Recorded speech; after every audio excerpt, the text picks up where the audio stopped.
Вітаю вас у эфіры навіны Віцебскай вобласці, у студыі Артур Смоляков.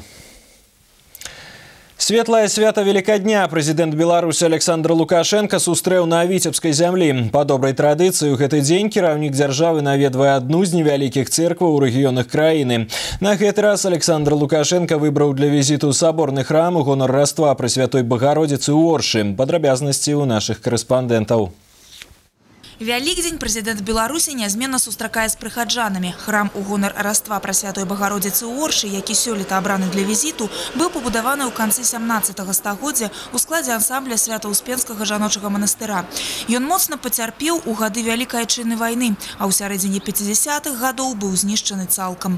Аднаўляць праваслаўную святыню пачалі на старым фундаменце ў 2003 годзе, а ў 2014 у новай царкве прайшлі першыя богаслужэнні. І сёння тут як ніколі шматлюдна. На аршанскай зямлі прэзідэнта Беларусі сустракаюць губернатар Віцебскай вобласці Мікалай Шарстнёў і старшыня аршанскага райвыканкама Мікалай Лісоўскі. Колькі прывітальных слоў, і Александр Лукашенко разам з сынам Мікалаем накіроўваюцца ў храм у гонар Раства Пресвятой Богородицы. Тут іх вітаюць дзеці з традыцыйнымі велікоднымі сувенірамі. А непасрэдна ў царкву суправаджаюць архіепіскап Віцебскі і аршанскі Дзімітрый і настаяцель храма протаіерэй Валерый Серко. У царкве прэзідэнт Беларусі запаліў свечку и принял удел у святочным великодным богослужении. Благодарю вас еще раз за ту теплоту и доброту, с которой вы встречаете меня на моей родной земле. И какие бы ни были у нас времена в нашей истории, мы всегда праздновали этот день. Это самый светлый праздник в жизни наших людей, наших белорусов. Я хочу прежде всего вас, уважаемые священнослужители, всех присутствующих здесь, кто помогает нашей церкви, поздравить с этим светлым праздником. Я желаю вам только одного – здоровья. Все остальное у нас, если нет, то оно будет. Архіепіскап Віцебскі і аршанскі Дзімітрый падарыў кіраўніку дзяржавы ікону «Тайная вячэра». Падарунак уручыў і сыну прэзідэнта Мікалаю.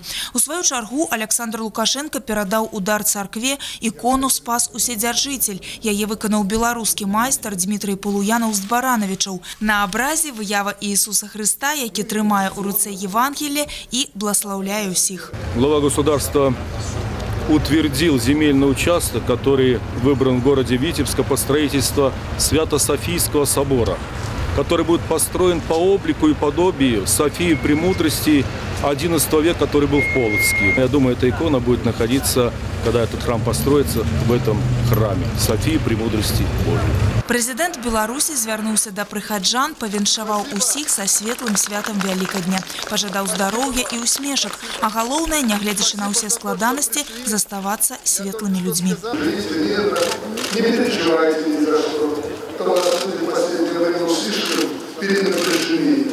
Мир, война, все у нас будет нормально. Вы не переживайте, мы воевать не собираемся. Не собираемся. Ну, если ничего закончится, мы будем знать, что недостойно его здесь встретить. Но таких врагов у нас пока сейчас нет. Поэтому не переживайте, живите спокойно. Все у нас наладится и образуется. Вольга Шмаргун, Сергей Котов, навіны Орша.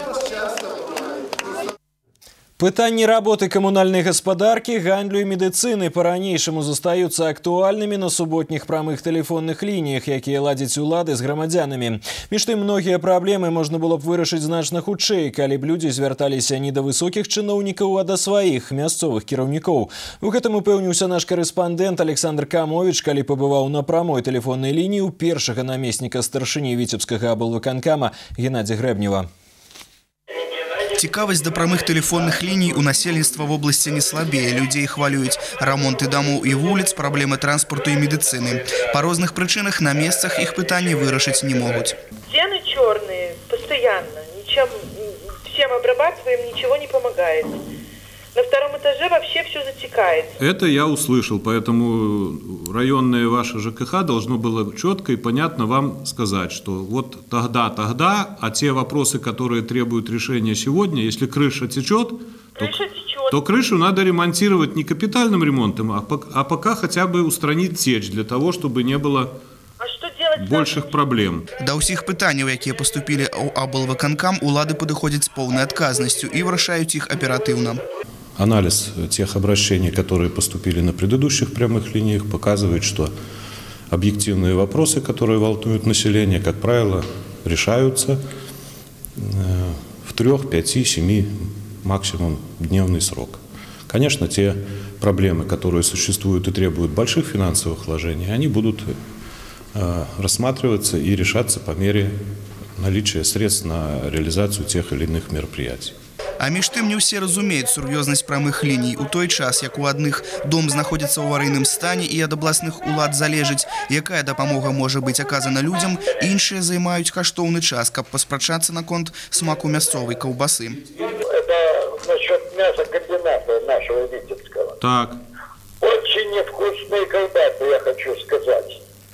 Сырые, никакого аромата, никакого запаха. Владимир Семенович, если вам не нравится, это ж не значит, что он плохой. Каля 3 десяткаў званкоў, якія паступілі на прамую тэлефонную лінію, узяты на кантроль, і іх рашэннем ужо заняліся спецыялісты. Аднак праца была б больш плённай, калі б грамадзяне разумелі, што тэлефонныя лініі ладзяцца для вырашэння канкрэтных праблем і канструктыўнага дыялогу, а не для спрэчак аб густах. Александр Камович, Леонид Табола, Навіны, Витебск.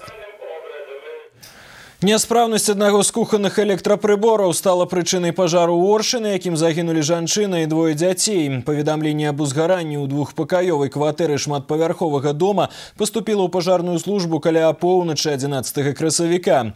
Ратаўнікі справіліся з агнём і знайшлі ў кватэры 3 загінуўшых: 28-гадовую жанчыну, яе 7-гадовую дачку і 6-гадовую пляменніцу. Па папярэдніх вывадах экспертаў усе трое атруціліся угарным газам. Як стала вядома, гаспадар кватэры прачнуўся ноччу і зразумеў, што ў кватэры пажар. Ён паклікаў сваю дачку і ўнучак і, не атрымаўшы адказу, вырашыў, што яны паспелі выбегчы, і пакінуў задымленае памяшканне. Па дадзеным факце ўпраўленне следчага камітэта Рэспублікі Беларусь па Віцебскай вобласці праводзіць праверку. Прызначаны шэраг спецыяльных экспертыз, аднак ніякіх прыкмет, якія б указвалі на крымінальны характар справы, не выяўлена. Дарэчы, гэта не адзіны пажар з гібелю людзей, які за минулыя выхадныя зафіксаваны на Витебщине. В городе Витебске по улице 3 Бедули поступило сообщение ночью о пожаре в доме. В доме в момент происшествия находился сын хозяйки дома и 3 его знакомых. По всей видимости, все граждане, они отмечали праздник. И когда произошел пожар, то проснулась одна из знакомых сына и сообщила в пожарную службу о происшествии. Когда спасатели прибыли к месту происшествия, наблюдалось открытое горение и очень сильное задымление в доме. Сын хозяйки и его знакомые покинули дом самостоятельно, в результате чего не пострадали, а 2 других знакомых были обнаружены спасателями уже без признаков жизни в комнате. Основная причина возникновения пожаров – это курение граждан, находящихся в нетрезвом состоянии. В связи с этим обращаем внимание, чтобы все помнили, что курение в нетрезвом состоянии приводит к пожарам. Будьте осторожны, берегите себя и своих близких. Усяго за апошнія 2 сутак на тэрыторыі Віцебскай вобласці адбыліся 17 пажараў, у агні загінулі 5 чалавек. У Расонскім раёне ратаўнікам удалося выратаваць 3 жыхароў з кватэры, у якой адбылося ўзгаранне. І колькі слоў аб спорце. Першыя ачкі ў чэмпіянаце Беларусі па футболе набралі каманды Віцебскай вобласці. Новаполацкі «Нафтанс» гуляў нічыю 0-0 з Мінскам, а ігракі футбольнага клуба Віцебска аформілі баявую нічыю з Гранітам 1-1. Аўтарам голаў віцеблян стаў Яўген Лебедзеў. У наступным туры «Нафтанс» гуляе з Гранітам, а Віцебск з Белшынай. Тым часам баскетбольны клуб «Рубон» на стартавым этапе плэй-офф у гасцях нанёс паражэнне магілёўскаму «Барысфену» 97-90. Матч у адказ пройдзе ў абласным цэнтры ў аўторак 14 красавіка. Пачатак гульні ў 18 гадзін. Нагадаем, што на гэтай стадыі розыгрышу барацьба ідзе да 2 перамог. На міжнародных спаборніцтвах краін Балты і СНД па спартыўнай акрабатыцы Кубак касманаўтыкі ў Віцебску беларускія спартсмены заваявалі 8 залатых медалёў. На рахунку віцеблян 2 сярэбраныя ўзнагароды. Прызёрамі спаборніцтваў стала жаночая пара Анастасія Талыка, Ангеліна Камароўская і мужчынскі квартэт Уладзіслаў Русакоў, Іван Шастоў, Максим Тычына і Алексей Цураю.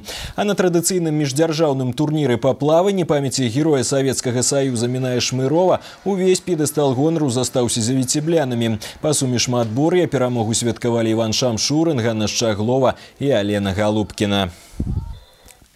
І на гэтым выпуск навін завершаны. Я з вами развітваюся і да сустрэчы ўвечары.